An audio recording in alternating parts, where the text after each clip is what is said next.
Golf to Go is brought to you by the Hagen Oaks Golf Super Shop. Here's Frank LaRosa. There's one piece of equipment that fits people's personalities. It's got to be the golf ball, huh, Mike? Yeah. Well, I always say, and much to the dismay of my friends on the club side of things, that the ball is the most important piece of equipment in the bag. Yeah. It's the one thing that stays constant for however many shots that you take. If you're a tour player and you shoot 65, same ball happened as all 65 shots, but not the same clubs. You know, I think for us neophytes, it's just amazing to see that every year the technology changes and the balls get a little bit better and a little bit better. I mean, it's not huge leaps and bounds, but it's just enough every year to add something to what we had.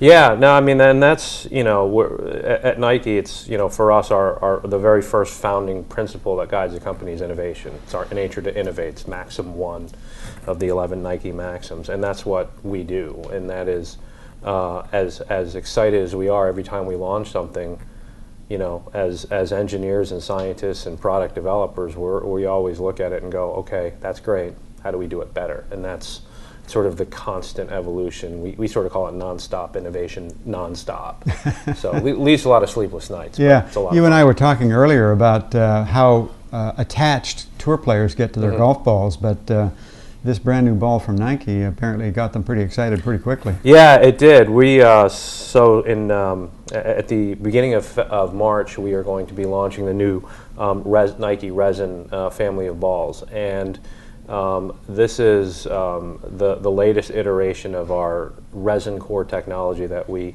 first introduced and innovated to the marketplace in 2011.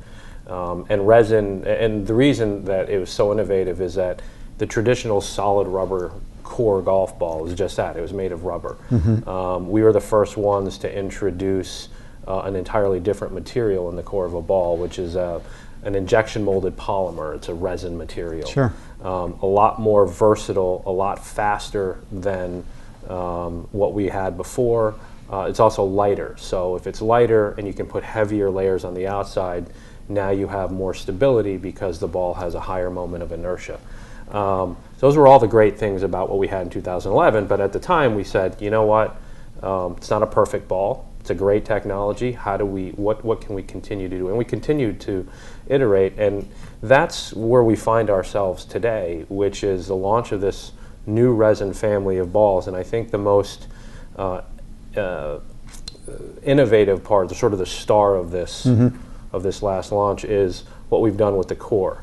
So this core, as you can tell, it's dimpled. Yeah, we call it a Speedlock core. It's sort of a three-dimensional textured core, and the concept behind that is just like the gears of an engine that come together, or snow tires. It molds into the golf ball tighter and better than a smooth surface. And why that's important is when a club impacts a ball, there's a lot of force that's happening there. I mean, you see tour players swing 115, 125 miles an hour. That's a lot of force that happens in impact. Yeah. And so what happens inside the golf ball is the tighter you can make the bond from the core to the outer layers, the less energy loss you have. Because if you get even microscopic amounts of movement or slippage, you've got energy loss. And our goal is to try and harness as much energy as we can from the core. I think the easiest way to demonstrate that is this is our previous generation of golf balls. And so it's this sort of little piece of watermelon. If you can, go ahead, try and slide that around. Sure, it moves a little bit. It moves a little bit, right? Yeah. You get to the Speedlock core. That becomes much more difficult just because it's molded into it's molded into the surface. So you can kind of see what happens on the inside where it's smooth here, but you've got the surface that's been molded here. And it grips and it holds. Sure. And that gives us better energy transfer and gives us more distance. And the great part, apparently, for the tour players is that it's all across every club in their bag. Yeah, it is. We're getting 1 to 2 yards longer than our previous golf balls off the driver, and off the irons as much as 3 yards. And interestingly, the first time we went and tested these balls was at WGC in Akron, the Bridgestone Invitational. And Paul Casey had just come off a win at the Irish Open. He had just gotten his game back to the top 100 in the world. he was not he's not the fastest convert to anything, and he'll admit that. And we had just a year before that gotten him into a resin core golf ball from his old Nike One golf ball. And we showed up, and he said, "Really, guys? You want me to switch again?" Again? And so he wasn't really all that happy about switching. And usually he goes out and he'll test one ball against another, and he says you'll see, you know, some gains and all that. He said the test ended up being 9 holes with the new ball, and at that point I said, when is it ready to play? Wow. So fast as he's ever switched into anything. And that's a pretty strong recommendation. Yeah, it is. And you know, Rory McIlroy, same thing. You know, and he's been quoted widely saying he's got the best driver and ball combination he's ever had in his career right now.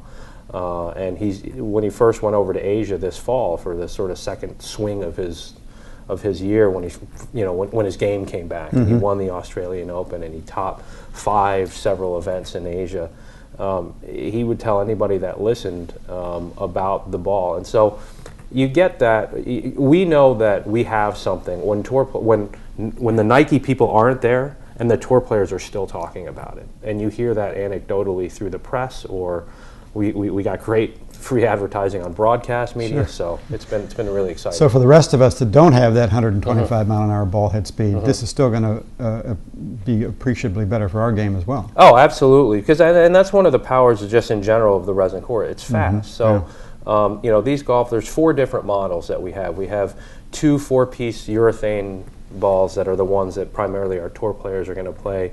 You know, those are good from a distance standpoint with people with, you know, moderate to higher swing speeds. For people with moderate to lower swing speeds, we have 2 3-piece models that also use the Speedlock core, the red and the white models.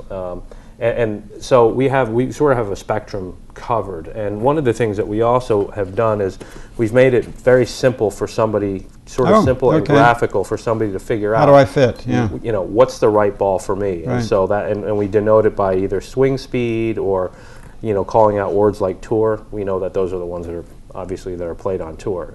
4-piece over here, 3-piece on this side. So it's easy for somebody to look at that and say, okay, I think I have a general idea of which one I should get. Because golf balls are confusing. They really are. Yeah, they really are. Getting fitted to a golf ball is. But they've taken the confusion out of it, whether you're a tour player or you're playing scrambles a couple of times a year. Nike's got a ball for you. Thanks, Mike.